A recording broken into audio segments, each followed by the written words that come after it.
Howdy folks, Papa Joe again.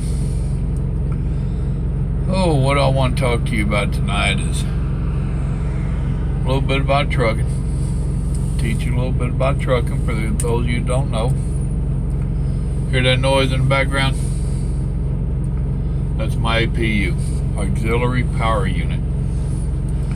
We use them, a lot of us use those so that we don't idle our trucks all the time like we used to in days of old. Just a way to keep power in the truck, batteries going, keep us warm, cool, whatever.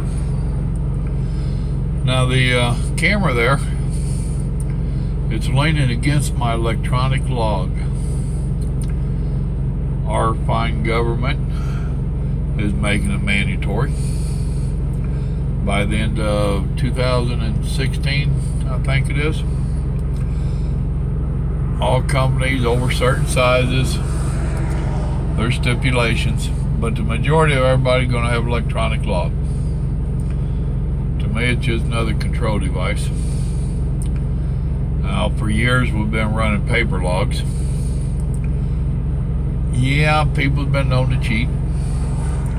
You know, one of the sayings out here is the loose leaf was the truck driver's best friend. Best invention ever was. Now we have these electronic logs like you're leaning against. So everything's computerized. It's tied into the truck. It knows when the truck's moving. If this one's set up so that if the truck moves over 4 miles an hour, the electronic log will automatically go on to driving. Which, like a lot of things, there's good intentions. It started out as a good thing, but there's always overreach. There's always consequences. There's always bad. Everything has its opposites. Some of the companies, which when the government, the whole DC had a big hearing and all this stuff on this before it got made into a law. One of the concerns was companies using it for harassment. Oh, driver, your computer says you got time to run. You need to be going. I don't know if any are doing that. Our company's not doing that. I've been here a month. They ain't done it to me yet. However, if the wheels ain't turning, we ain't earning. So we have to take a mandatory 10-hour break. The way it works is once we start working, once we log in as on duty, our 10-hour break's up. We log on duty. We have 14 hours before our day is done.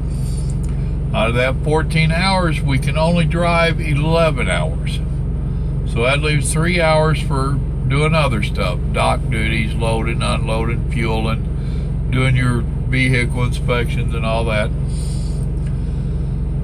Where it comes into a hassle is that companies might not harass you and tell you to. Some of us, we do it because that's what we do. When your 10-hour break's up, it's time to go. Time to roll on down the road, make some money, get to where we got to go. Maybe you're on a tight schedule. Maybe you're money hungry. Maybe you're dispatcher, whatever reason. However, if you do the math, now my day-to-day, I didn't work 14 hours. It took me 12 hours and 20 minutes to get in my 11 hours driving plus my fuel. During that 14 hours, we have a 30-minute mandatory break. You cannot go past 8 hours from the time that clock started. You have to take a 30-minute break. We're children. We don't know when we're tired. So our government has to pass laws to tell us when to take a break. And that's how I honestly feel. More the big brother nonsense.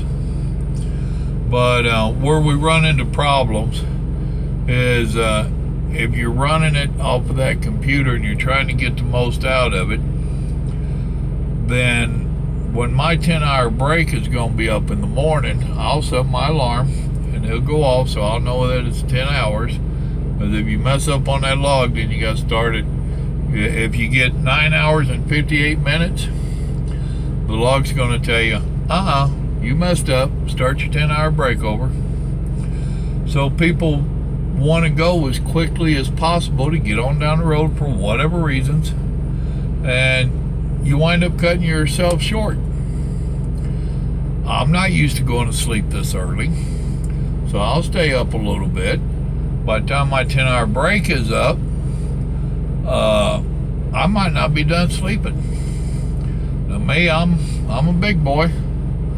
I normally don't set alarms to get up, and when I set my 10-hour alarm, I'm usually already up. If I'm not and I'm tired, I'll turn it off and go back to sleep. A lot of these big companies out here, their drivers already know my 10 hours up, I got to go. A lot of them, they've got real slow trucks. Those are those 62 mile an hour trucks and 65 mile an hour trucks that you get aggravated with. Bottom line is if you're not real careful, you end up driving tired. That defeats the whole purpose of all this stuff that the government's been doing about making us take a 10-hour break. We used to have an 8-hour break. You can only work this long. You got to do this. You got to do that. It's all for safety. And like I said in the beginning, it gets all jacked up, turned around, and I'm not the only driver. I've talked to other drivers. I've heard other drivers say the same thing. Well, I'm tired, but my clock's up. I got to go to work. So, just a little bit of insight on trucking. Hope y'all learned something. God bless, and you have a good evening now. You hear?